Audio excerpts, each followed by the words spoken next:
അസ്സലാമലൈക്കും. ഇന്ന് ഞാനിവിടെ റെസിപ്പിയായിട്ടെന്നല്ല വന്നിരിക്കുന്നത്. നമുക്ക് കിച്ചണിൽ ബേക്ക് ചെയ്യുമ്പോഴൊക്കെ വളരെ യൂസ്ഫുൾ ആയിട്ടുള്ളൊരു ടിപ്പുമായിട്ടാണ് വന്നിരിക്കുന്നത്. ബട്ടർ പേപ്പർ കയ്യിലില്ലെങ്കിൽ നമുക്ക് വൈറ്റ് പേപ്പർ വെച്ചിട്ട് തന്നെ ബട്ടർ പേപ്പർ തയ്യാറാക്കി എടുക്കാം. അതെങ്ങനെയാണ് ചെയ്യുന്നതെന്ന് നോക്കാം.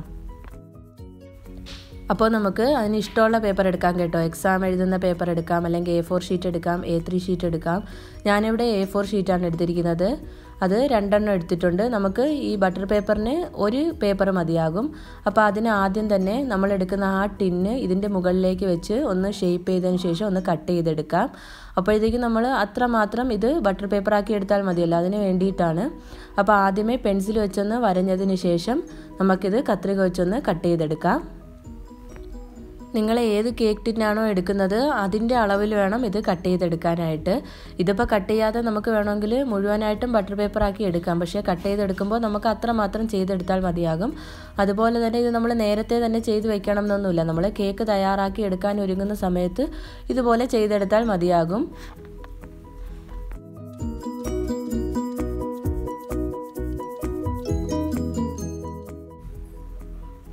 അപ്പോൾ പേപ്പർ ഞാനിവിടെ കട്ട് ചെയ്തെടുത്തിട്ടുണ്ട്. അപ്പോൾ ഒരു പ്രാവശ്യം ബേക്ക് ചെയ്യാനായിട്ട് ഒരു പേപ്പർ മതിയാവും കേട്ടോ. ഞാനിവിടെ 2 എണ്ണം കട്ട് ചെയ്തെടുത്തേ ഉള്ളൂ. അപ്പോൾ കറക്റ്റ് അളവിന് തന്നെ ഞാനിവിടെ കട്ട് ചെയ്തെടുത്തിട്ടുണ്ട്. ഇനി നമുക്ക് ഈ പേപ്പർ ഒരു പ്ലേറ്റിന് മുകളിലേക്ക് വെച്ച് കൊടുക്കാം. അതല്ലാന്നുണ്ടെങ്കിൽ നമ്മൾ ഓയിൽ സ്പ്രെഡ് ചെയ്യുമ്പോഴത്തേക്കും നമ്മൾ വെക്കുന്ന സ്ഥലത്തൊക്കെ ഈ ഓയിൽ ആകാതിരിക്കാൻ വേണ്ടിയിട്ടാണ് നമ്മൾ പ്ലേറ്റിന് മുകളിലേക്ക് ഇത് വെച്ച് കൊടുക്കുന്നത്.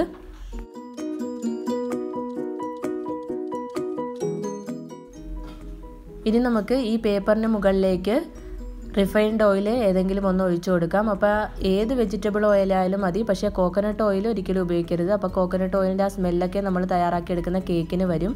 അപ്പോൾ അതുകൊണ്ട് ഏത് വെജിറ്റബിൾ ഓയിലായാലും ഉപയോഗിക്കാം. അതായത് സ്മെല്ലോ ഫ്ലേവറോ ഒന്നും ഇല്ലാത്ത ഏത് വെജിറ്റബിൾ ഓയിലായാലും ഉപയോഗിക്കാം. ഞാനിവിടെ സൺഫ്ലവർ ഓയിലാണ് ഉപയോഗിക്കുന്നത്. അപ്പം 1/2 ടീസ്പൂണോളം മാത്രം മതിയാകും ഇതിനകത്ത്. ഇത് നമുക്ക് ഇതുപോലെ ഒന്ന് ബ്രഷ് ചെയ്ത് കൊടുക്കാം. അതല്ലാന്നുണ്ടെങ്കിൽ ഒരു ടിഷ്യൂ പേപ്പർ വെച്ച് ഇതുപോലെ ഒന്ന് സ്പ്രെഡ് ചെയ്തെടുത്താലും മതിയാകും.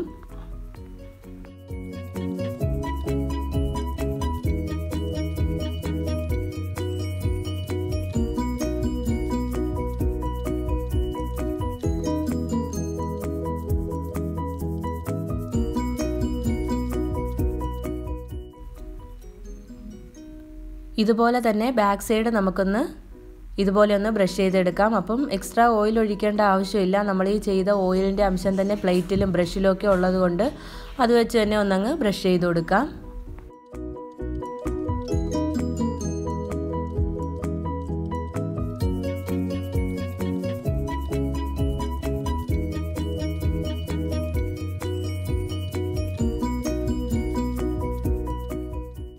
ഇപ്പോൾ ഓയിൽ എല്ലാ സ്ഥലത്തേക്കും ബ്രഷ് ചെയ്തെടുത്തിട്ടുണ്ട്. ഇനി നമ്മൾ ഏത് കേക്ക് ടിന്നിലാണോ കേക്ക് ബേക്ക് ചെയ്യുന്നത് ആ ടിന്നിലും കൂടി ഒന്ന് ഗ്രീസ് ചെയ്തെടുക്കാം. അതിനും ബട്ടറോ അല്ലെങ്കിൽ നമ്മൾ എടുക്കുന്ന ഏതെങ്കിലും റിഫൈൻഡ് ഓയിൽ തന്നെ ഒന്ന് ഗ്രീസ് ചെയ്ത് കൊടുക്കാം.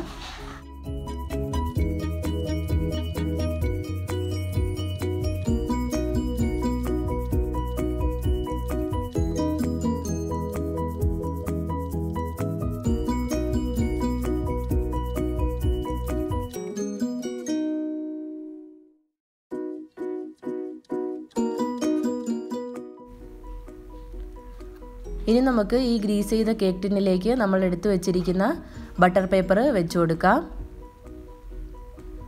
അപ്പോൾ നമ്മൾ കറക്റ്റ് അളവിന് തന്നെ കട്ട് ചെയ്തതുകൊണ്ട് ഇനി ഒരു ബുദ്ധിമുട്ടില്ലാതെ തന്നെ വെച്ച് കൊടുക്കാം. ഇനി ഉടനെ തന്നെ വെയിറ്റ് ചെയ്യേണ്ട ആവശ്യമൊന്നുമില്ല. ഇനി ഉടനെ തന്നെ നമുക്ക് ഇതിലേക്ക് കേക്ക് ബാറ്റർ ഒഴിച്ച് നമുക്ക് ബേക്ക് ചെയ്തെടുക്കാവുന്നതാണ്. അപ്പോൾ ചിലവ് കുറഞ്ഞ രീതിയിൽ തന്നെ വളരെ എളുപ്പത്തിൽ നമുക്ക് ബട്ടർ പേപ്പർ തയ്യാറാക്കി എടുക്കാം. അപ്പോൾ നിങ്ങളെല്ലാവരും ഒന്ന് ട്രൈ ചെയ്ത് നോക്ക്. നല്ല പെർഫെക്റ്റ് ആയിട്ടുള്ള ബട്ടർ പേപ്പർ തന്നെയാണിത്. അപ്പോൾ നിങ്ങളെല്ലാവരും ട്രൈ ചെയ്ത് നോക്കുക. ഈ ടിപ്പ് നിങ്ങൾക്ക് ഇഷ്ടമായെങ്കിൽ ലൈക്ക് ചെയ്യുക, ഷെയർ ചെയ്യുക, അതുപോലെ തന്നെ ഫീഡ്ബാക്ക് അറിയിക്കുക. ഹംനൂസ് കിച്ചൺ സബ്സ്ക്രൈബ് ചെയ്തിട്ടില്ലാത്തവരുണ്ടെങ്കിൽ സബ്സ്ക്രൈബ് ചെയ്യുക. കൂടെ ആ ബെല്ലൈക്കണും കൂടി ഒന്ന് ക്ലിക്ക് ചെയ്യുക. താങ്ക്